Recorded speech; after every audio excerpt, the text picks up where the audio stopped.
Le calendrier économique pour lundi va présenter plusieurs rapports et mises à jour. Donc, restez à l'écoute pour découvrir plus. Deux publications sur l'économie chinoise en mars vont ouvrir le ordre du jour à 1h30 du matin. Et l'indice des prix à la production en est une.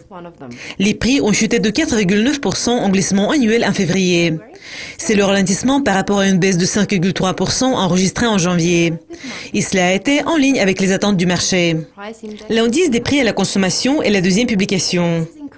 Les prix ont progressé de 2,3% en glissement annuel en février et c'est le plus haut taux d'inflation depuis la mi-2014. Les données sur le secteur du logement de l'Australie pour février seront publiées à la même heure. Les logements occupés par les propriétaires ont reculé de 3,9% en glissement mensuel en janvier, suivant une hausse de 2,7% enregistrée en décembre. Les données sur la production industrielle de l'Italie pour février vont paraître à 8 heures du matin. En janvier, la production a été bien au-dessus des attentes du marché avec une hausse de 1,9% et c'est le plus grand gain mensuel depuis 2011.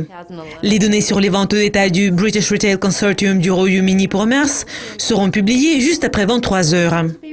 Les ventes ont progressé de 0,1% en glissement annuel en février et les ventes totales ont progressé de 1,1% par rapport au mois précédent. La dernière publication de ce calendrier est celle de l'enquête auprès des entreprises NAB de l'Australie pour mars qui va paraître à 1h30 du matin. La confiance est restée inchangée au niveau de 3 en février car la première publication de l'année a été révisée à la hausse. Je m'appelle Céleste Skinner et cela conclut le calendrier économique pour lundi 11 avril. Ne manquez pas notre prochaine révision de publication prévue pour mardi. Au revoir.